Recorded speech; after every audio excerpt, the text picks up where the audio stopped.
Hello, my dear friends. Good morning, good afternoon, good evening. Welcome to my channel, The Warning Man Abroad. असीम भारद्वाज आपका host, आपका दोस्त। एक और Thailand update है आप लोगों के लिए, ट्रैवल अपडेट, टूरिज्म अपडेट कह लीजिए, वो है आपके लिए। इसे मैं डेवलपमेंट अभी नहीं कह सकता, इसे मैं सिर्फ एक टूरिज्म अपडेट ही कहूँगा। तो वो न्यूज़ जो है मैं आपके साथ शेयर करना चाहता हूँ, जो आज की फ्रेश न्यूज़ है।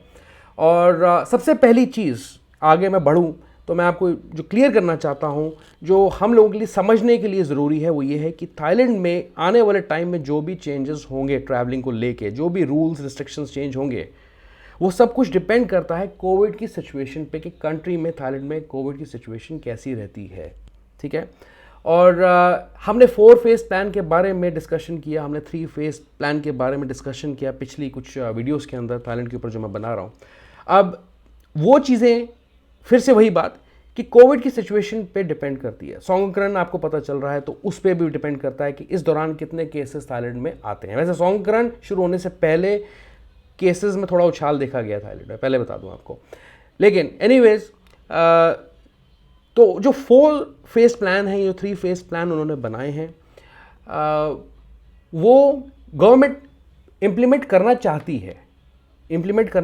है और कुछ चेंजेस जो हैं उसके अकॉर्डिंगली हो सकते हैं। ठीक है। लेकिन कोविड की सिचुएशन क्या करती है आगे, क्या नहीं करती, चीज़ें उसी पे डिपेंड करती हैं। वो गवर्नमेंट के हाथ में भी नहीं है चीज़।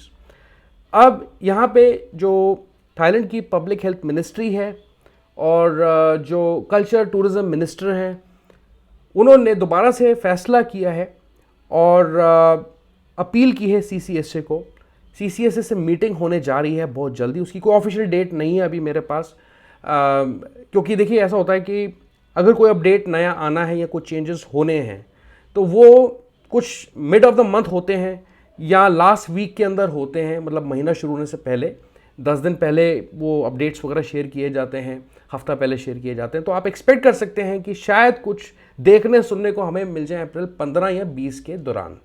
ठीक है। लेकिन कोई ऑफिशियल डेट नहीं है, मैं खुद बोल रहा हूँ ये चीज़ की कोई ऑफिशियल डेट नहीं है अभी, ये मीटिंग होनी है। तो इसमें क्या है कि वही चीज़ें कि जो आरटीपीसीआर टेस्ट है उसे हटाया जाए, ऑन अराइवल आरटीपीसीआर टेस्ट को हटाया जाए। ठीक है।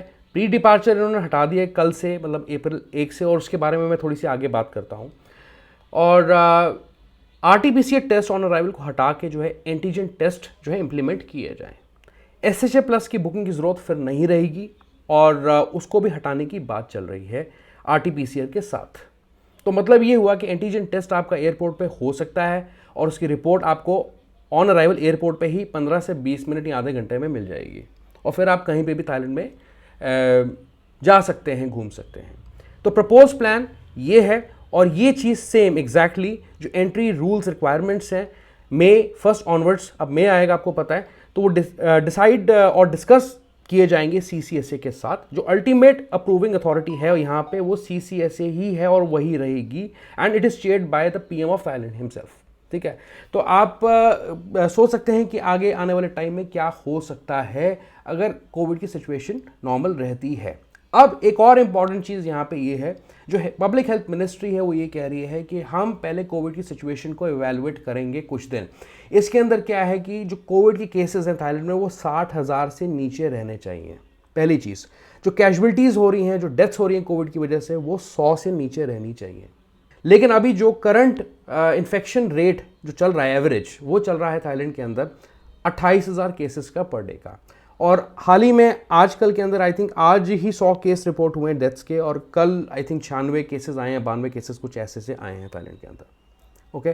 तो देखते हैं आने वाले टाइम में कैसा रहता सब कुछ, क्योंकि जो इन्फेक्शन की इंटेंसिटी है फैलने की वो तो कम है। तो 60,000 केसेस से तो मतलब कि आप सोच लीजिए 28,000 केसेस आ रहे हैं, ऑलमोस्ट आधा, मतलब जितना कोई उनका थ्रेशोल्ड बना हुआ उससे आधे केसेस अभी थाईलैंड में आ रहे हैं। तो घबराने की कोई बात नहीं है। चांसेस स्ट्रांग यहाँ बनते हैं कि शायद 1 मई ऑनवर्ड्स रिस्ट्रिक्शंस हट जाएं शायद। ओके। तो और जो इम्पोर्टेंट चीज़ मेरे दिमाग और ख्याल में आती है इस वक्त कि आपको पता है जैसे प्री डिपार्चर टेस्टिंग रिक्वायरमेंट को हटा दिया, मतलब कि अपनी होम कंट्री से आप आरटीपीसीआर टेस्ट नहीं कराएंगे, कोई ज़रूरत नहीं है कराने की। लेकिन कुछ एयरलाइंस ने अपने स्टैंडर्ड्स बना रखे हैं, कुछ एयरलाइंस ने अपने स्टैंडर्ड्स बना रखे हैं कि अगर आप उनकी फ़्लाइट बोर्ड करने लगे हैं किसी भी रूट की या किसी भी डेस्टिनेशन की, सिर्फ थाईलैंड की बात नहीं हो रही है, तो आपको RT-PCR टेस्ट अपना कराना पड़ेगा।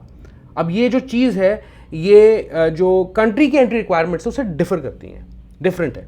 तो वो एयरलाइंस की अपनी रिक्वायरमेंट्स हैं, अपने स्टैंडर्ड्स हैं, वो चाहते हैं कि फ़्लाइट में एक भी कोई बंदा इन्फेक्टेड ना मिले, ठीक है। उसके बेसिस पे एज अ प्रिकॉशनरी मेजर जो है एयरलाइंस ऐसा कर रही हैं, कुछ एयरलाइंस कर रही हैं। मुझे एग्जैक्टली नहीं पता कि कौन सी एयरलाइंस हैं वो या क्या करना चाहती हैं, बट मेरा मैसेज आपको ये है कि जब आप फ्लाइट्स अपनी बुक करते हैं तो उस दौरान जो है आप ज़रूर एयरलाइन को कांटेक्ट करें, या तो उनकी वेबसाइट पे जाके चीज़ों को पढ़ें आप खुद, या उन्हें आप कॉल करें और उनसे कंफर्म करें कि क्या RT-PCR टेस्ट चलने से पहले आपने कराना है या नहीं कराना है, ठीक है।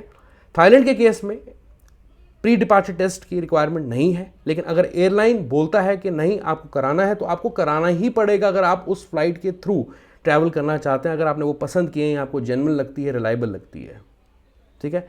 That's all guys in this video. और कोई अपडेट इसके रिलेटेड आता है तो मैं एक सेपरेट वीडियो के थ्रू आपके साथ चीज़ें शेयर करता जाऊंगा इसी तरीके से। ओके, अपना बहुत बहुत अच्छे से ख्याल रखें। I see you in the next Thailand video. Goodbye and take care.